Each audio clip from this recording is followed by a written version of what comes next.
Salut à tous.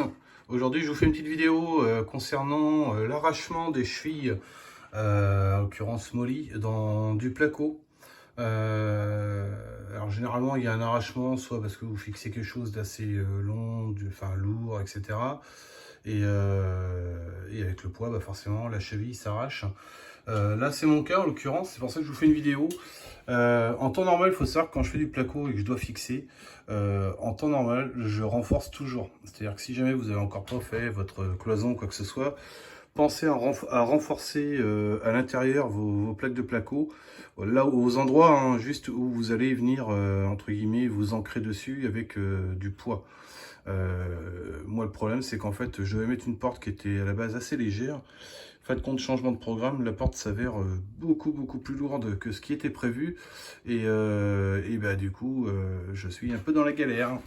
Donc c'est pour ça que je vous partage un peu, si vous êtes dans le même cas que moi, vous avez un arrachement de cheville ou autre, vous ne savez pas comment faire. Malheureusement, il n'y a pas 36 solutions.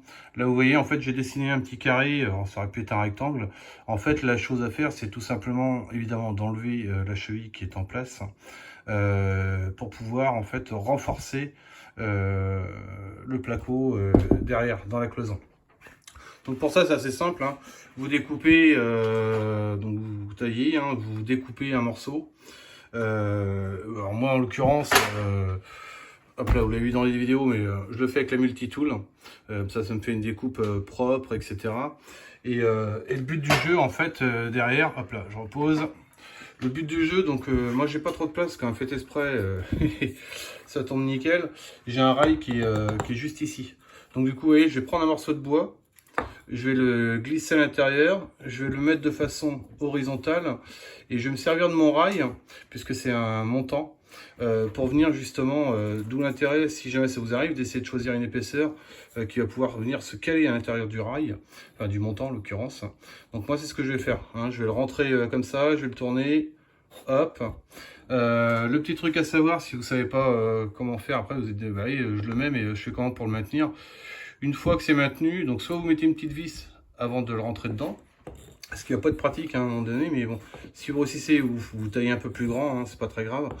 Pas trop non plus, parce qu'après c'est du boulot.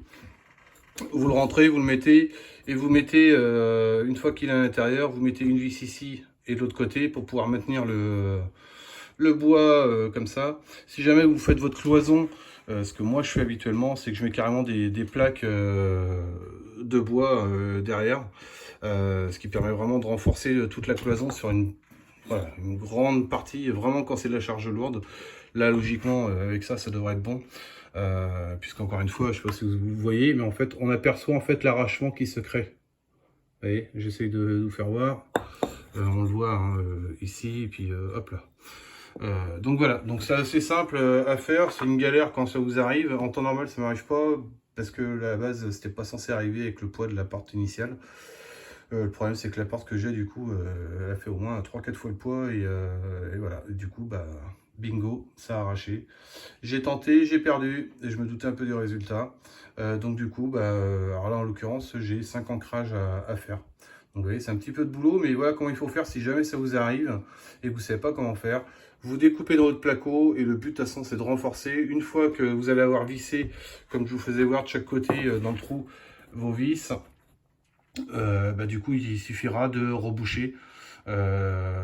Donc pour vous éviter une galère, reboucher comme un cinglé, le trou qui reste autour restant, bourrez-le avec du papier journal, ou enfin du papier quoi, histoire de pas mettre non plus 50 litres de plâtre, et rebouchez bien au plâtre. Je dis bien au plâtre, pas avec un enduit machin. Vous rebouchez avec du plâtre, et au moins ça va assurer la solidité de la chose. Et puis évidemment quand vous allez percer, faites évidemment un pré-trou avant de percer, de visser directement dedans, sinon le bois risque d'éclater. Voilà, écoutez, j'espère que ça vous sera utile, comme d'hab, c'est toujours le but de partager avec vous sur la chaîne, mes petites galères, mes essais, etc. Donc voilà. Si vous avez aimé, comme d'hab, vous connaissez, vous mettez un petit pouce bleu. Merci aux nouveaux abonnés, et toujours vos commentaires sympathiques en retour. Et puis je vous dis à bientôt pour une prochaine vidéo. Allez, salut à tous!